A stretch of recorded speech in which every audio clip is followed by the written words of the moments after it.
नमस्कार.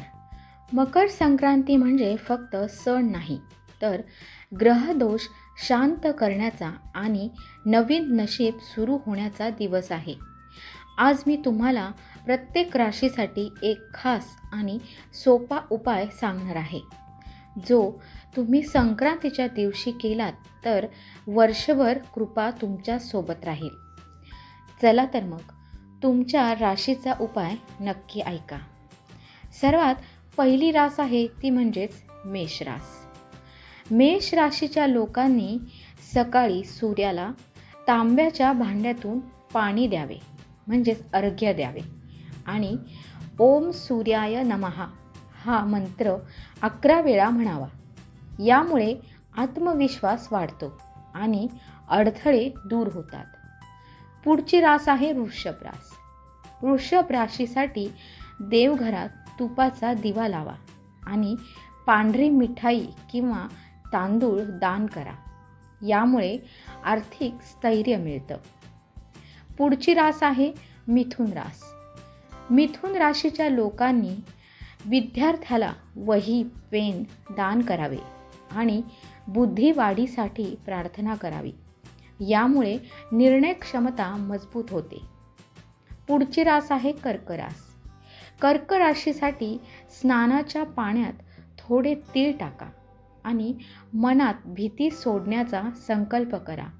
यामुळे मानसिक शांती मिळते. पुढची रास आहे सिंह रास.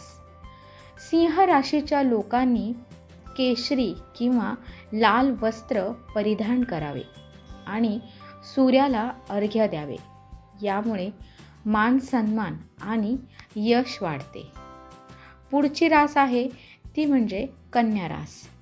तर कन्या राशीसाठी देवघर स्वच्छ करून धूप दीप लावा आणि गुळाचे दान करा. यामुळे घरात शांतता टिकते. पुढची रास आहे तूळ रास. तूळ राशीच्या लोकांनी घराच्या उंबरठ्यावर रांगोळी काढावी आणि सुगंधी अगरबत्ती लावावी. यामुळे नात्यांमध्ये गोडवा वाढतो. पुढची रास आहे वृश्चिक रास. वृश्चिक राशीसाठी स्वामी समर्थ मंत्र किंवा हनुमान चालीसा म्हणा आणि काळ्या तिळाचे दान करा. यामुळे संकटे दूर राहतात. पुढची रास आहे धनुरास. धनुराशीच्या लोकांनी पिवळे फळ किंवा पिवळी मिठाई दान करावी आणि गुरुकृपेसाठी प्रार्थना करावी. यामुळे भाग्य साथ देते. पुढची रास आहे मकर रास. मकर राशीसाठी तिळगुळ देवाला अर्पण करा आणि वृद्ध व्यक्तीचा आशीर्वाद घ्या. यामुळे स्थैर्य आणि यश मिळते. पुढची रास आहे कुंभ रास. कुंभ राशीच्या लोकांनी गरजू व्यक्तीला कपडे दान करावे आणि सेवाभाव ठेवा. यामुळे अडलेली कामे मार्गी लागतात. पुढची रास आहे ती म्हणजेच मीन रास. तर मीन राशीच्या लोकांसाठी देवाला दुधाचा नैवेद्य अर्पण करा आणि मनापासून प्रार्थना करा.